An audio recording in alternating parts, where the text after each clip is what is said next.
So, gentlemen, welcome to the scene. Welcome to the panel. Let's maybe start with the brief introduction of yourself or of your company. So maybe Laurynas, maybe you would like to start first. So I'm Laurynas. I'm from SIRIN development. We are doing logistic development in Baltics, and here I came just to share how I see the potential of the market. Thank you. Laimonas?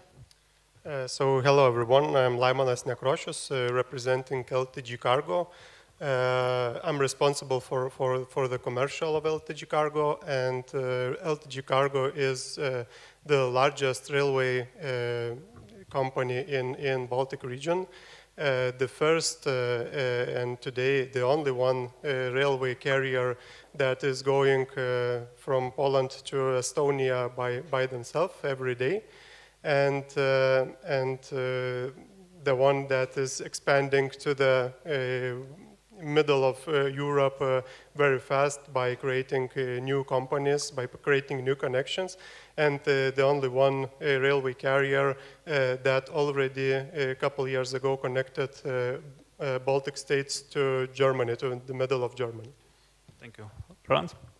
Yes, my name is Rolands from Maxima, and basically our Maxima general goal as a chain, as a retail chain, is to serve the customers with the cheapest goods possible, with the best quality, and in time where and when they need them.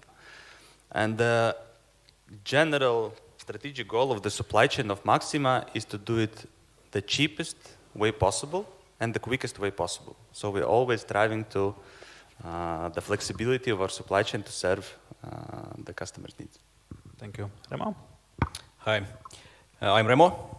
I'm a member of supervisory board of Estonian Freight Forwarding and Logistics Association. At the same time, I'm acting as well member of the board of Estonian E-commerce Association, but mostly I'm CEO of TPD Estonia. TPD is European largest leading courier delivery company. We're dealing with basically everything, B2B, B2C, parcel lockers, but within Baltics we are as well delivering, in addition to parcels, pallets. Thank you very much. So maybe let's start with the Baltic context first, and then we will zoom out to the CE. So in the first question, I would like to ask you to kind of introduce to the audience kind of logistics and supply chain setup in the Baltics in terms of what are your main elements of the supply chain, like the operations, locations, and also what were the main criteria of being having your locations or investments in the places that you have chosen? What are the main location selection criteria? And maybe Remo, we will start with you if it's okay for you. Yes, need a little bit of context. Within Baltics, TPD has around 1,100 vehicles driving around every day. We have as well 3 hubs, one in Tallinn, in Riga, and in Vilnius. But in addition of those hubs, there are as well 35 delivery depots. So we operate as hub and spokes model. We are connected to every possible place within Baltics on a daily basis. So we are choosing our locations, of course, mainly on efficiency perspective, how the population is located, where is the most convenient place for hubs and depots. But maybe one of the most interesting things what have been added into this selection process is actually power supply, electricity supply, because we are electrifying our fleet very heavily, very fast. For now, we have around 150 electrical vans across the Baltics, but it requires heavy usage of electricity. And this is becoming already one big criteria for the future, how to choose locations. Because every possible location don't have enough of power supply. For instance, in Tallinn hub, we have built our own substation to produce or give us around 1,000 kilowatts, but with capability to increase to 2,000 kilowatts. But this is one extremely important part. What is setting the criteria as well for the upcoming years, how to choose best locations for your hubs, depots, and as well probably overall business facilities. Thank you. So labor and energy, very important. Thank you. Rolands? Yeah, so at the moment, if we look from the retail distribution perspective, in this case, we are very much looking at the center of gravity of the people, what also Remo was speaking about. So where the customers are, which we're trying to serve. And in this case, if we look at the Baltic perspective, then the main, I would say the three main hubs are the capital cities at the moment. Lithuania is a little bit different story because the Kaunas and Vilnius is both very strongly, let's say, population-wise. But if we talk about the Latvia, then it's Riga. If we talk about Estonia, then it's mostly Tallinn. So if we look at the Maxima's network of the supply chain, then at the moment our main locations and the main hubs of the distribution business is located at the near of the center of the gravity where the customers are. And actually, this is fueled by two things, I would say. So one thing is the transport. So meaning, if we are serving the fresh goods, the deliveries are basically happening every day. And if we're looking at the transport and if we're looking at the distribution business, then here we need to always think that the further you are from the center of the gravity, the more the operational costs you will achieve. So here, if we are the closer to it, the less we are operationally paying for this particular transport service. So this is one. And the second thing is the infrastructure, the transit infrastructure, how this particular hub or the distribution center is supplied. So meaning, it shouldn't be at the center of the city, I mean, where the density of the population is the huge, yes, but you always constantly need to look at the infrastructure developments around, for example, Riga. So if we are located next to the transit road, then it automatically means we can be efficient in terms of the deliveries which comes to the warehouse, and which automatically means that we're close to the particular population center. Thank you. Laimonas?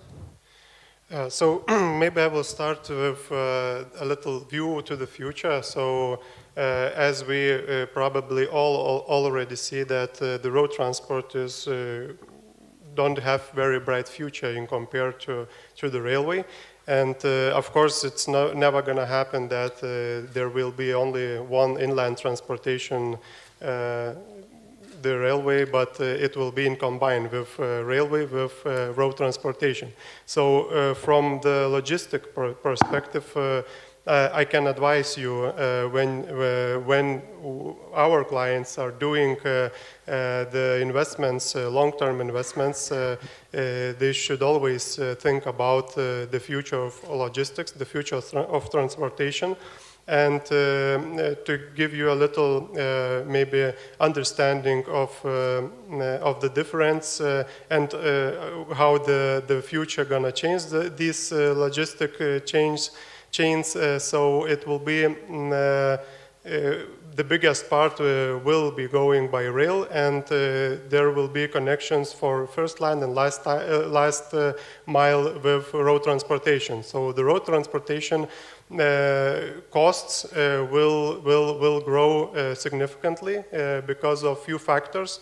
One, that the challenge that is already here is lack of drivers. So by 2028, 17% the lack of drivers in Europe will be for the truck drivers. and this will increase drivers' salaries, and this will increase road transportation costs. Also, the CO2 regulations that comes from white paper and from Europe. So because of CO2 emission, to lower CO2 emission, the cost for fuel will be much higher, and yes, we do have already on the market electric trucks, but those are, first of all, at least 3 times more expensive than the ones that is used right now. So it also will affect costs of road transportation a lot. And to summarize this, as close as your business will be as close to the railway line, as cheaper it will be to transport your goods, because of let's say first and last time can grow the price for transportation up to 30%. So if we are talking about 1,000 kilometers path. So my view is a bit different. So we are following the clients because we are a developer. Firstly, I would not agree regarding the railway because the transportation or connection should be fast, should be very comfortable, and also cost effective. And at the moment, this is not the case in the railways, and I don't believe in short connection with railways. It's not efficient, and I don't know any country where is it like this. Because of that, as previous speaker said, we should find some complex solution. I don't know if you have traveled from Riga to Vilnius with the railway. So there is an internet connection. What time it takes? So basically, I think it should be done a lot of homework to have it. But if come back to the solutions or the locations, so first of all, I also agree with previous speaker that Baltics are just one region. It does not matter with whom we are talking, with Poland, with Germany, or somewhere else, this is one region. And we are following our clients and what we see, mainly what also other participants said, that first of all is a catchment area of the clients. Because of that, we also focusing in the biggest cities. What maybe is not mentioned that, yeah, infrastructure is very important, connectivity is very important, but also labor force. What we see is also a very huge criteria. Because what you can notice in other countries, like big logistic hubs were built outside the city. But in general, here in Baltics, what we see that there's a huge competition for people. And because of that, companies are looking for location where they can also find the employees. Otherwise, you should transport them and you will have extra costs. And the biggest challenge, maybe also from politicians and state authorities, is that infrastructure is not ready for logistics, especially electricity. As a colleague said, the DPD said about the need of grid capabilities to have electric cars is one thing. Another thing is solar panels. That it is impossible to mount them anywhere in Latvia or Estonia or Lithuania. The challenge is the same. When you're applying to have a possibility to, just for your own needs, it's not about the business of solar, just to build the solar panels on the roof, to be sustainable and to guarantee for the tenant solar panels electricity, there is no chance because of lack of grid power or capacity. So basically, I think the biggest challenge is the infrastructure. And this is, and I think it's everywhere the same, more or less, and then we see it in Latvia too. So basically, we see as a region, and then we develop it as a one contract idea. That if company wants to rent the premises in few countries, then it's easier to deal with one provider. Yes, you should do the tender, negotiate, because the pricing is a bit different, could be different approach, different location, but then with one guy it's easier to talk, and also flexibility is very important. If I understand correctly, for everyone in a business, in one country you can expand, in another one you can subtract, and then we are trying to look at as one portfolio. So I think the future will be, as the representative of ministry said, that if we will find the synergies between countries, It's the same in this pan-Baltic business. Okay, it's very good that we have different perspective. That's why it's called discussion panel. Yeah, regarding the electricity, I wanted to comment here a little bit. It's actually good that the colleagues from DPD somehow found a way how to implement electrify the vehicles which are making those short distance last mile deliveries. However, the point here is very right what Laurynas said. It's not actually a question about the grids itself. It's a question about the cost which is used to run this electrified network of the deliveries. No secret, we have actually tried at Maxima to try to use the electrified car to deliver the goods to the stores and so on. But it's at this point, this is insanely expensive for our network. So in this case, the question is, so if we are saying very loudly that we want to electrify the networks and we want to get rid of the dependency on the fuels and dependency on the gas and everything, so the question is, what then the business shall do? Because are the customers willing to pay this extra cost for us to be delivering in those electric trucks in this case? And by the way, this is also coming to the CE context. Everywhere we have the same discussion. We have the same discussions in Poland and other countries as well. Yeah. So that's a hot topic right now, to be honest. I think tenants, they don't want to pay anything, anything extra, and I think some developers like we are ready to do it, but there should be possibility, as you colleague said, that if there is possibility. An example, we are ready tomorrow start development of on the all roofs of our parks. So together we are managing more than 400,000 square meters right now. And we are ready to build on each park, on each roof, the solar panels for 60% of capacity. But there is no possibilities, the technical possibilities. Or you should invest 2 million just to make a construction of power plant or transformators or something like that, but it's not our assets. So basically then politicians are saying that we are ready for green cores. In my opinion, is a bit sort of make-up, because we are ready to do it in Lithuania, Latvia and Estonia, but possibilities are not there right now. Thank you.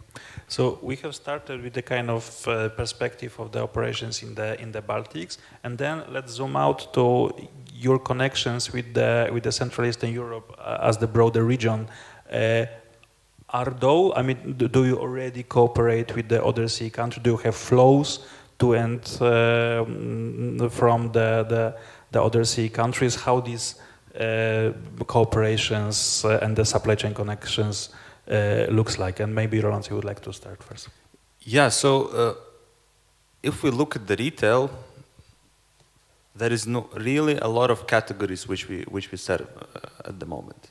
So if we speak about the specific categories, it really is from category to category. So if we are talking about, for example, the non-food items, which are like the plastic toys and something like that, this is usually the Far East connections where we are importing goods, and usually actually even through the Klaipėda seaport, because it's cheaper to do it.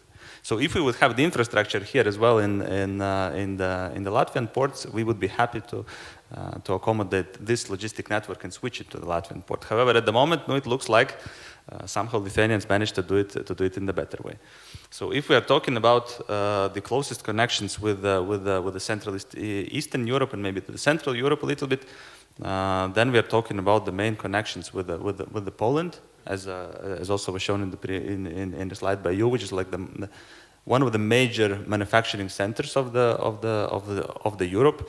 So, and at the moment, as there are honestly, I'm keeping fingers crossed about Laimonas project regarding the Rail Baltic and the guys who presented earlier.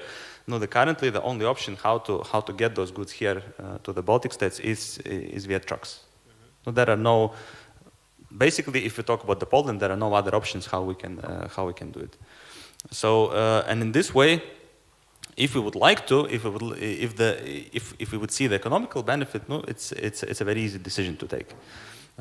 If you talk about a little bit broader regarding the fresh items and regarding I would say the main conclusion here is the fresher the item, the more the locality of the production is. Because of the transport costs. Because of the transport cost and because of the speed and the quality which we need to set. Freshness, expiry date. Exactly. So the logistics needs to be very, very quick. So we even cannot go further the circle of the logistic, like a little bit further from Poland, because it would be not even economically viable to do it. But if we talk about the fruits and vegetables or other goods, like as a separate category, no, then usually we even would not consider the Central Europe, I don't know, Germany as the main food grower here. So here we're looking more about the south of the Europe, like Italy and Spain and so on. So, and there, by the way, there are possibilities to also deliver by seaports, as well as the road transport.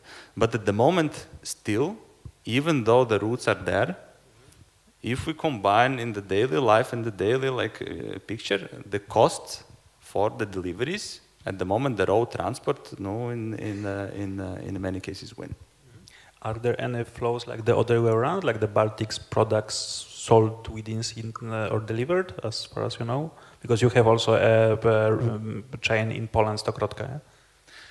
If we talk about the Maxima network itself, then usually the flow of the logistic hubs and the supply chain of Maxima is as the goods are flowing usually from south to the north, then our logistic network is also built this way. So in this case, it's almost none are going to the south from the Latvia or from Estonia, but usually we are even supplying from the central hubs of the import deliveries from the Lithuania or even the north of Poland to the Maxima chains in Latvia and Estonia. Thank you. Laimonas, you are connecting Baltics with Poland and maybe also other countries. So please tell us more about this solution. Of course, as I'm responsible for commercial, I'm talking with our clients and with potential clients every day, and we're trying to solve their logistic problems, the logistic issues. So maybe I will mention only a few very good examples that is on the table right now. So let's say one of the, or maybe the largest furniture seller in the world, IKEA. They are counting multiple projects all the time. They have huge goals to switch road to rail. And of course they are looking for possibilities, especially when they're looking for new investments. They're looking for possibilities to go as green as possible. And there are some large future projects that they are counting right now in our region. The main thing is to be sustainable in logistics. I would say, and I can agree that the infrastructure needs to be there. If there is no infrastructure, the large investors they are not looking to those regions. I believe with challenges with electricity is the same as the railway challenges. And the very fresh news that we all heard just this week, so that Rheinmetall, the largest weapon manufacturer in Europe, they are coming to Lithuania. It might be very fast investment, huge, the largest investment in our region. Talking about this weapons market.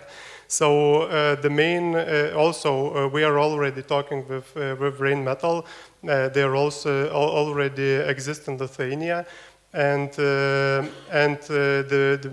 what they are looking for right now, so they are looking, of course, for land where they can build their manufacturer, but the main goal for them is railway gauge. So this is the must-have thing for them, and I believe, and I would suggest to all Baltic states to think about, because in Lithuania we do have pretty good situation talking about our railway network, but let's say in Estonia it's so very poor because of some damages, some changes that happened in last 10 years. I would say also how I see that the main message is that this nearshoring that is now, how to say, benefiting CE region, so we should also somehow to take some advantages. And basically there are, I usually in the conference I'm saying that Baltics are not industrial countries and they are not transit countries, despite politicians and others are talking, because I know just only one country that is transit is Poland, because it's in between all highways. But if we are talking about production, there are some production companies who are doing exports and we are in that supply chain in CE. So the main message is we should use that nearshoring because it will create foreign direct investments, and we should also, it will create also jobs and investments and stimulate economics. Because if we are, like in Lithuania, Rheinmetall will build a factory, will be a lot of new workers, there will become some expertise and also logistics, other supply chain participants will also benefit. So this is one thing, but from other hand, what we can do, and people are not talking about it, we should learn from CE people. Usually we are trying to benchmark and to follow companies in Poland, because in a bigger region and in bigger companies, they have a lot of time to learn and a lot of space to learn. And this is the way, and my advice, to look into these supply chains and so on, how they are doing, and then it's very easy to understand how to do and run business in Baltics. And also if something happens, you can see what will happen here. Because it's this is everywhere. So this is basically how I see it. But if you're talking locally, so basically Baltic region is quite small, not significant and closed.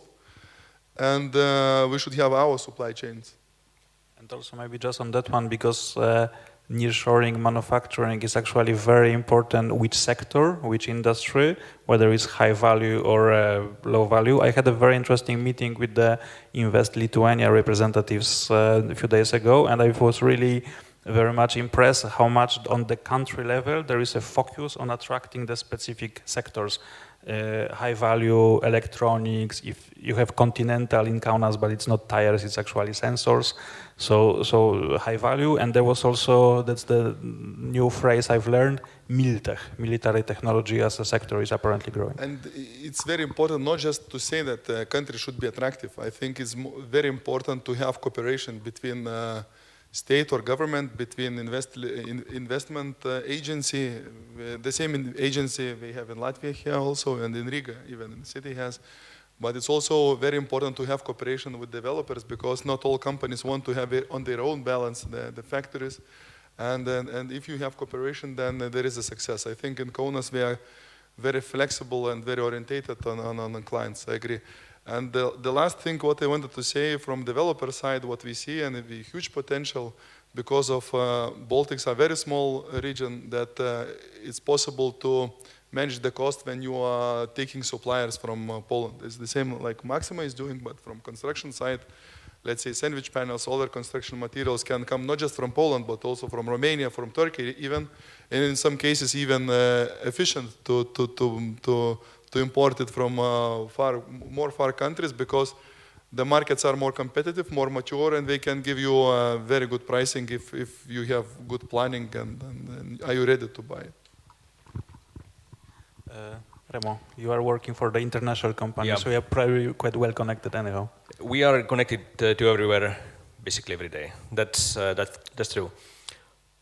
But as well, we face the reality, what you showed on your slides, how much we are exporting to other countries, mainly to Scandinavia from Estonia, and for all the Baltics, main export countries, still Germany, Baltic countries, a little bit Poland. But unfortunately, we are becoming more inbound countries, and that's the biggest issue overall. And I fully agree, we are not very much transit countries. But there is an interesting thing that we could be. But in that case, we could start competing with each other. Because reality is that the race has started within CE region. And the main trigger for this is inbound from Asia. And everyone, CE region countries, as well Baltic countries, are looking how to become gateway to Baltics, gateway to CE, gateway to Europe. And then we start to compete. And that's true. Baltics are for basically everyone, one country. We should consolidate our, let's say, high-level activities towards CE, other Europe, Asia, and then we could build up a little bit better connections and better flows. But yes, unfortunately, this is a little bit more political topic, how to attract investments, how to attract manufacturings. In that perspective, I would say good words for Lithuanian government, who has been approaching with green gate or green stream activities to attract more investments, to making some benefits for foreign investments companies and some taxation workarounds. So that could be maybe one good lesson to learn for other Baltic countries as well. Thank you. We are closely approaching the time, and some of the additional questions we have already covered quite a lot, especially the infrastructure. But we have, I think, 2 or 3 questions from the audience. So let's use the remaining 3 minutes that we have. Laurynas, there is a question to you specifically. How does the construction and permit process compare between Lithuania and Latvia, probably also Estonia, for large investment projects? Is it similar? Is it different? In general view, it's almost the same. There are some legislation differences, but what we see that in maybe even between cities. An example, what is very important for investors and for developers is how fast I can get a construction permit. So I can say that maybe in Lithuania we are getting it easier, maybe we are locals, but what we see in Latvia, let's say in Riga suburb, we can, everybody, maybe we are not saying loud, but we can get faster than in Riga. So it's a huge challenge because tenants want to move in, developers want to develop, but in some cases this bureaucracy can kill the initiative. In Estonia, we see that also there is huge competition between municipalities, especially in Tallinn district, and we are attracting investors and developers because we know that they are creating working places and then also investing investments, and there I see that they are also quite flexible. I would say that the toughest situation is in Riga for us, because our goal is right now to get a construction permit. Since design works we are starting, we want to have a bit less than 6 months, so it's manageable to do in Lithuania, in Estonia, and partly in Riga district, but it's not possible to do it in Riga right now. Then I would like to kind of openly extend this question to the other panelists. Do you see some differences or major difference between running business in each of those 3 countries, or it's quite similar from your business perspective?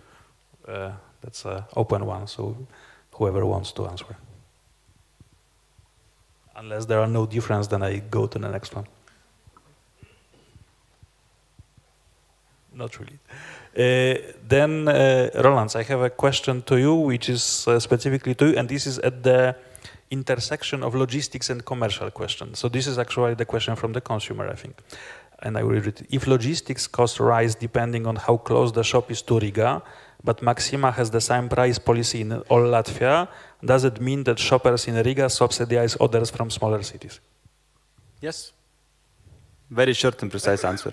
Because, I mean, in general, as a retail chain, we are looking at the whole network. And here to split and say that, okay, the guys who live in Liepāja or Ventspils should pay the double the price of the logistic costs, it would be nonsense.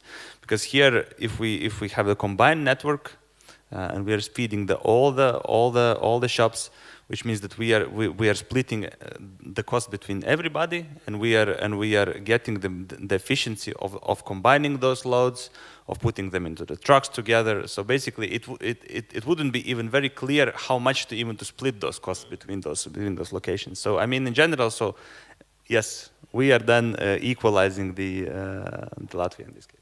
Thank you very much. In logistics, we are operating in the just-in-time principle, so we have just finished just in time. So thank you very much to all the panelists, and give the big round of applause to Remo, Kirss, DPD, Rolands, Klindžāns, Maxima, Laimonas, Nekrosius, LTG Cargo, and Laurynas, Kuzavas, SIRIN Development. My name is Przemek Piętak, CBRE. Thank you very much.